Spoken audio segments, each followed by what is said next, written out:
Bueno, que el Señor les bendiga muchísimo en este día.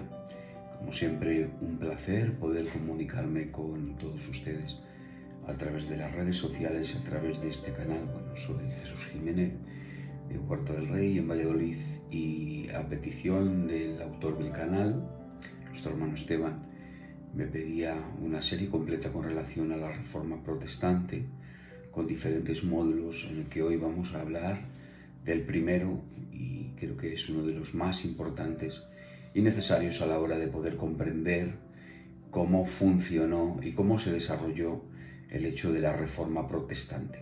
Nosotros, nuestra misión Filadelfia, estamos totalmente adheridos a esta Reforma Protestante.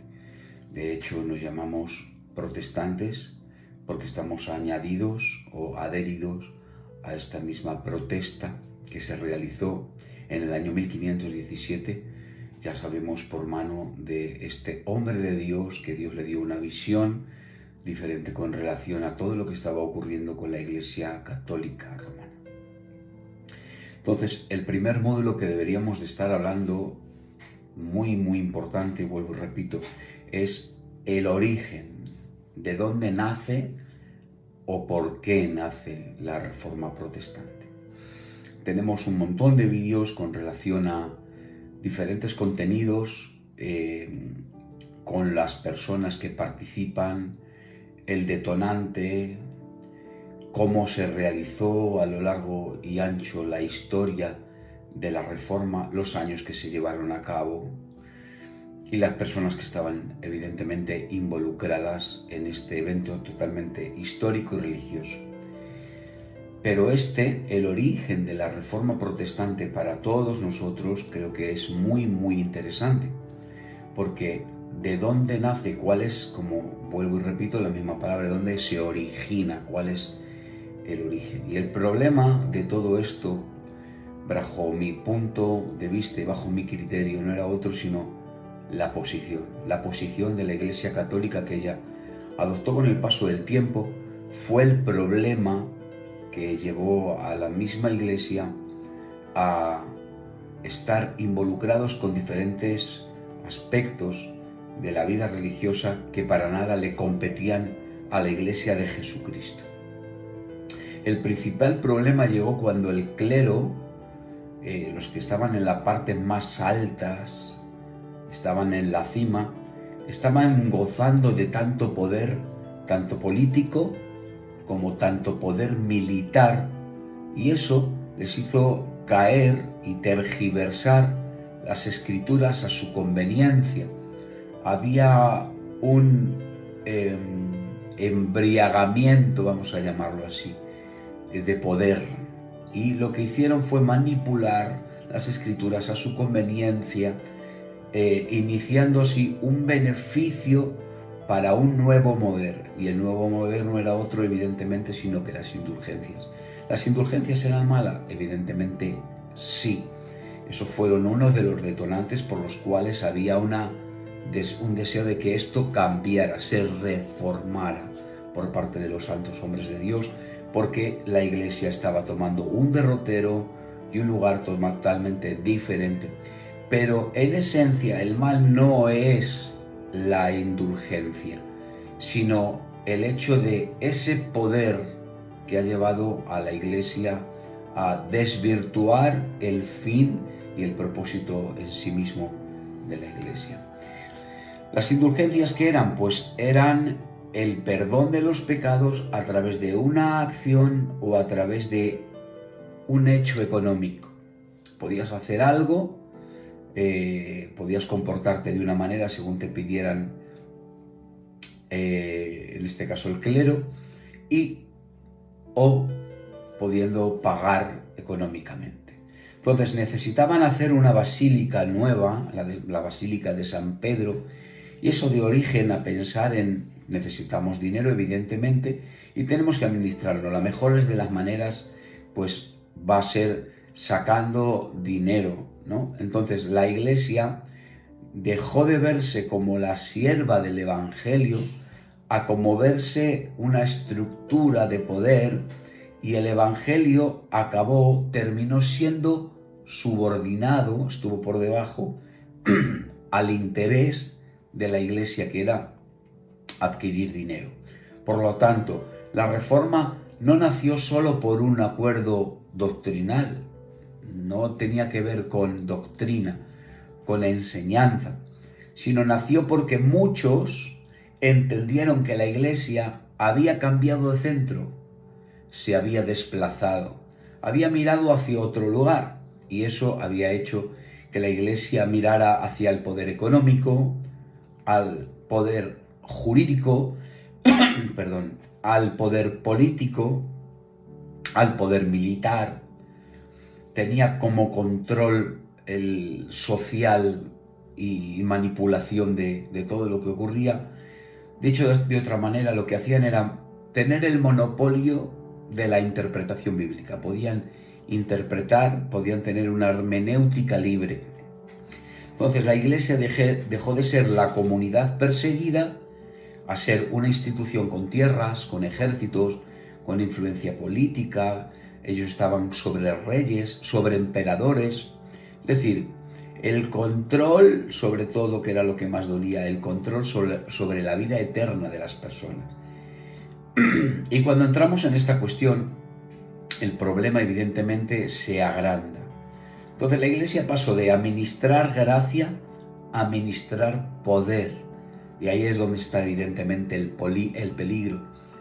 Porque la Iglesia debe de ministrar la gracia de Dios y no debe estar administrando poder, riquezas y menos el poder manipular la salvación de personas. Y es que cuando la institución controla tanto lo temporal como lo eterno, el potencial de abuso se vuelve totalmente ilimitado. No hay fronteras donde parar. Queremos todo y a cualquier precio. Entonces, las indulgencias fueron el síntoma, pero no la raíz. Las indulgencias no aparecieron inicialmente como una venta descarada del perdón, no se manifestó descaradamente. Pero luego, en el siglo XVI, en el contexto de la Reforma, comenzaron a ser gravemente libres. No tuvieron temor. De hecho, hombres como Johann Texel promovían las indulgencias con frases totalmente comerciales que pudiéramos verlas en cualquiera de nuestros anuncios de nuestras televisiones, porque Johann Texel decía: tan pronto la moneda en el cofre suena, el alma del purgatorio al cielo vuela. Y eso se repetía constantemente para sacar las almas de los condenados, de los familiares que querían sacarlos del purgatorio totalmente inventado. Entonces, ¿qué estaban haciendo? Se había monetizado la gracia de Dios. La gracia de Dios se había superado por encima de la economía. La economía era lo que sufragaba el gasto de la gracia de Dios. Entonces, las indulgencias tenían un origen teológico más sutil. Era totalmente sutil. La idea de que la Iglesia, a través de los méritos de los santos, los méritos de la propia Iglesia, podían redimir la pena temporal por los pecados, sí podía saldar la deuda económicamente o con obras. Eso era lo que se planteaba todos los días en las prédicas de las iglesias. Entonces era una herejía totalmente estructural, piramidal. La salvación podía comprarse. Número 2, la Iglesia tenía autoridad total sobre el purgatorio. Podía sacar a las almas que estaban perdidas. Y el Papa, el pontífice entre Dios y los hombres, el Papa podía dispensar los méritos de Cristo y los méritos de la gracia como mera mercancía. Entonces, cuando el liderazgo se corrompe, la corrupción se extiende. Es un problema que cuando las áreas más altas del liderazgo entran en conflicto con la verdad, al final la corrupción empieza a extenderse como una lepra, como una epidemia. Entonces, no fue la doctrina lo que corrompió al hombre, sino fue al hombre quien corrompió la doctrina por la posición de poder. Nosotros mismos hemos sido quienes hemos tergiversado todo esto.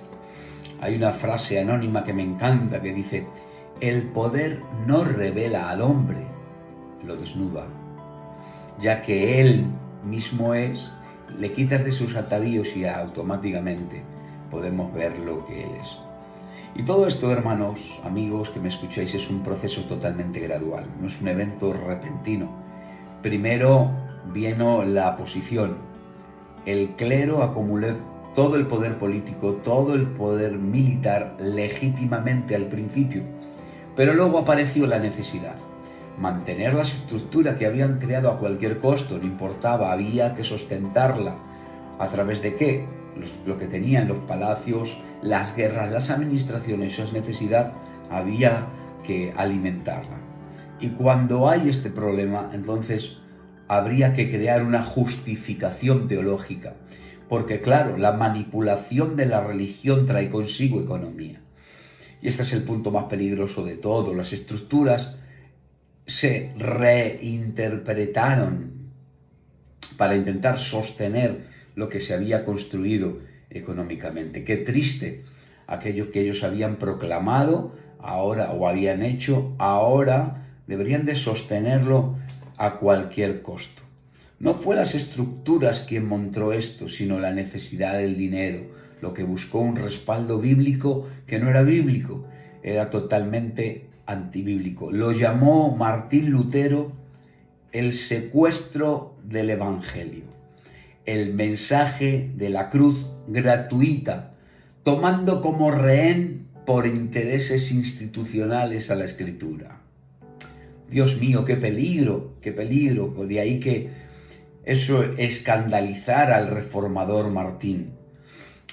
Martín estaba viendo que el arrepentimiento estaba siendo totalmente reemplazado por transición económica. La gracia estaba siendo suplantada por la economía y Cristo estaba siendo totalmente quitado por un sistema totalmente religioso. Y ahí es donde lanzó sus 95 tesis. Por lo tanto, no fue inicialmente un ataque contra la Iglesia lo que promovió Martín Lutero, sino fue una protesta contra el abuso del poder espiritual. Fue una protesta contra el abuso del poder espiritual. Y este es el génesis, este es el verdadero problema de nuestra circunstancia. Es la posición la que tuvo el problema, el querer mantener a aquellos que habían estructurado y sacarlo a cualquier forma y de cualquier manera. La indolencia espiritual, tergiversar las escrituras para poder manipular al pueblo y que el pueblo hiciera lo que ellos quisieran. Eso es lo que llevó a hombres santos de Dios a salir a la calle, a predicar en contra y a manifestar su oposición completa y total a lo que estaba haciendo la Iglesia Católica. Por lo tanto, la segunda parte vamos a hablar acerca de las personas que están involucradas en la Reforma Protestante y eso será muy en breve. Deseo que te haya bendecido el Señor por medio de este concepto histórico y teológico y deseo que Dios te dé gracia sobre gracia. Dios te bendiga, hermano.